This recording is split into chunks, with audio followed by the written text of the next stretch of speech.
आज भी क्यों माना जाता है भानगढ़ किला हर किसी के लिए भूतिया, केवल शाम 6 बजे तक खुली रहती है ये जगह। भानगढ़ का किला भारत के सबसे भूतिया स्थान के नाम से जाना जाता है और यह किला तभी शायद सबसे बड़ा अनसुलझा रहस्य बना हुआ है।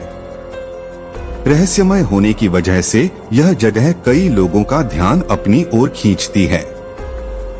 यहाँ की भूतिया कहानियों के कारण काफी टूरिस्ट इसे अपनी ट्रैवलिंग लिस्ट में जरूर रखते हैं।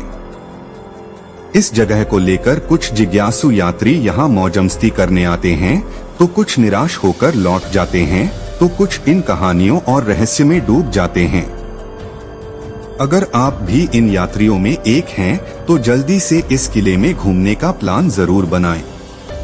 अधिकांश लोगों का मानना है कि भानगढ़ किला भूतिया है और इसके अनेकों किस्से की वजह से लाखों लोग यहाँ घूमने की इच्छा रखते हैं। सूर्यास्त के बाद किले में प्रवेश करना बहादुरी और बेवकूफी का काम है, क्योंकि इसे पैरानॉर्मल एक्टिविटी का केंद्र माना जाता है। यही वजह है कि आर्कियोलॉजिकल सर्वे ऑफ इंडिया को यहाँ जाना बैन किया है। स्थानीय लोगों की मनपसंद कहानी है लोकप्रिय सम्राट माधो सिंह की, जिन्होंने गुरु बालूनाथ की स्वीकृति प्राप्त करने के बाद शहर का निर्माण किया था। वे एक तपस्वी थे जिन्हें ध्यान में रहना बेहद पसंद था। संत ने अपनी स्वीकृति इस शर्त पर दी कि महल की छाया उनके प्रार्थना स्थल पर नहीं पड़नी चाहिए। अगर ऐसा हुआ तो महल तहस-नहस हो जाएगा।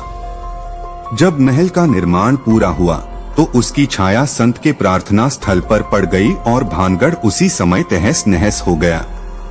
संत के क्रोध को झेलने के बाद भानगढ़ तुरंत एक शापित शहर में बदल गया और इसे फिर से नहीं बसाया जा सका, क्योंकि इसमें कोई भी संरचना कभी भी जीवित रहने में कामयाब नहीं हुई। हैरानी की बात तो यह है कि बालूनाथ का तपस्या स्थल अभी भी खंडहर अवस्था में देखा जा सकता है। वैज्ञानिक भानगढ़ की कहानियों को खारिज करते हैं, लेकिन गांव के लोग अभी भी इस किले को भूतिया मानते हैं। स्थानीय निवासियों का कहना है कि उन्होंने एक औरत के चिल्लाने, चूड़ियां तोड़ने और रोने की आवाजें सुनी हैं। साथ ही उनका कहना है कि किले से संगीत की आवाजें भी आती हैं और कभी कभी उन्हें परछाइयां भी दिखाई देती हैं। कुछ लोगों को लगता है कि कोई उनका पीछा कर रहा है और उन्हें पीछे से थप्पड़ मार रहा है। वहां से अजीब सी गंध भी आती है, ऐसा स्थानीय निवासियों का कहना है। इन्हीं कारणों की वजह से सूर्यास्त के बाद दरवाजे बंद हो जाते हैं और किले में एंट्री बिल्कुल बैन हो जाती है। हालांकि यह कहानियां मनगढ़ंत हैं या असल, इस बारे में तो कोई कुछ भी नहीं कह सकता।